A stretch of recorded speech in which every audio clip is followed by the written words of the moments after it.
আমার চ্যানেলে তোমাদের সকলকে স্বাগত।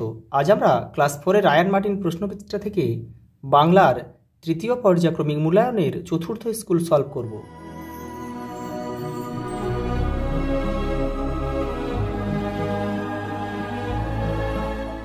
দেখো প্রথম প্রশ্ন, দেখো কি বলেছে। আদর্শ ছেলে কবিতাটি কবির নাম সহ 4 লাইন মুখস্থ লেখো। দেখো তোমাদের বইয়ের 131 নম্বর পেজে রয়েছে।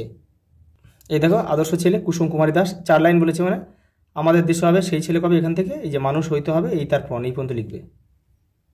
পরেরটা দেখো, ঘুম ভাঙানি কবিতায় যে পাখির নাম উল্লেখ করা হয়েছে তার নাম কি? শ্যামা পাখি।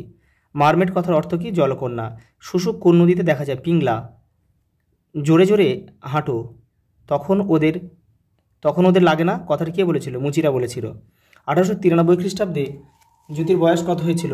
14 বছর। নতুন জুতো কিনে যতীনের বাবা তাকে কি বলেছিল? দেখে নাও, 136 নম্বর পেজে উত্তরটা রয়েছে, দেখে নাও। এই দেখো, এবার যদি অমন করে জুতো নষ্ট করো তবে ওই ছেঁড়া জুতো পরেই থাকবে। দেখো পরেরটা কি বলেছে, দেখো। স্যারাড একটি ইংরেজি শব্দ, এর বাংলা অর্থ কি? হেঁয়ালি নাট্য। অখিল বন্ধু নিয়োগী শিশুদের কাছে কী নামে পরিচিত? স্বপন বুড়ো। ফেরাজের কাছে জ্যোতির খবর পেল, কি খবর পেল? কে এই ফেরাজ? দেখে নাও, 124 নম্বর পেজে উত্তরটা রয়েছে। দেখো, ফেরাজ খাঁ চাটুর্যে বাড়ির পাহারাদার ছিল। দেখো তার বাড়ি কোথায় ছিল? দেখো এখানে রয়েছে। দেখো, উত্তর পশ্চিম সীমান্ত প্রদেশে ফেরাজের বাড়ি। লাঠি ছোড়া তলোয়ার বন্দুক চালাতে অতি দক্ষ সে। পরেরটা দেখো, ঘুড়িটা ফিসফিস করে যতীনকে কি বললো? দেখো 139 নম্বর পেজে উত্তরটা রয়েছে, দেখে নাও। এই দেখো, তুমি আমাকে যত্ন করেছো তাই আমি তোমাকে সাহায্য করতে এসেছি, শিগগির আমার লেজটা ধরো। পরের প্রশ্ন দেখো, শব্দার্থ লেখো। দেখো, জোড়া তাড়া মানে গোঁজা মিল, অম্লান মানে অমলিন, আর পণ মানে প্রতিজ্ঞা। দেখো বিপরীত শব্দ লেখো। স্বাধীনতা পরাধীনতা, সুস্থির অস্থির, দুর্বল সবল। সুস্থির অস্থির। পরেরটা দেখো, বাক্য গঠন করো। অত্যাচার তুচ্ছ অবসন্ন। দেখে নাও।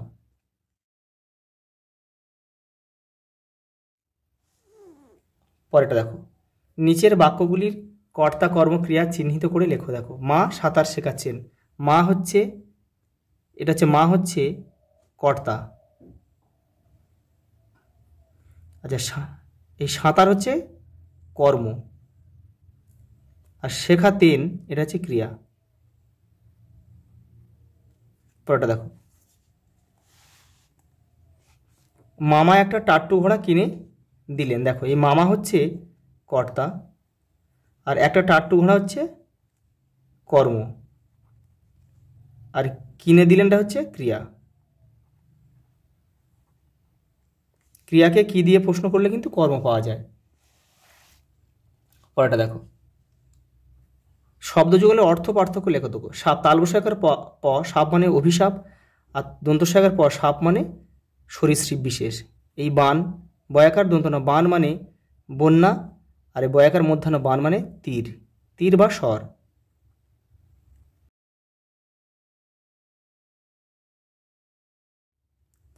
পরেরটা দেখো,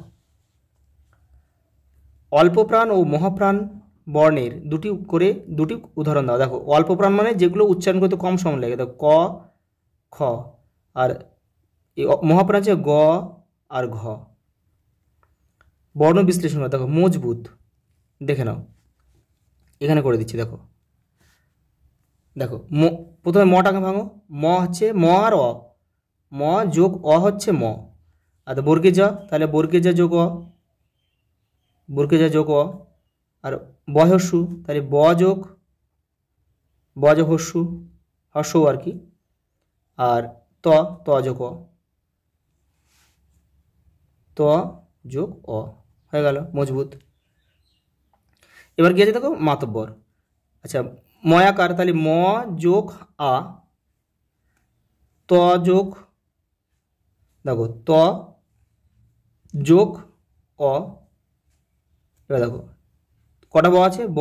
দুটো ব আছে, তাহলে ব যোগ অ, একটা অ যুক্ত হয়ে আছে, দুটো বয়ের সঙ্গে একটা অ যুক্ত হয়েছে, আর তাহলে র যোগ অ। এবার দেখো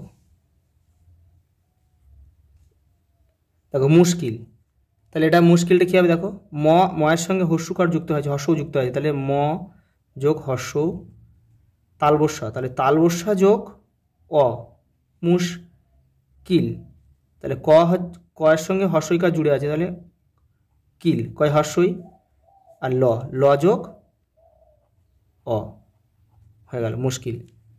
পরেরটা দেখো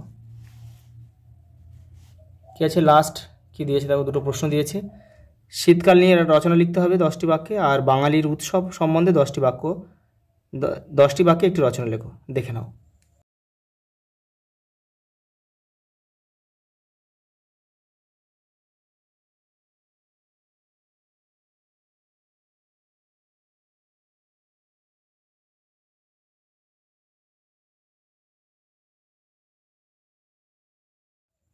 আজ এই পর্যন্ত, দেখা হবে পরের ভিডিওতে।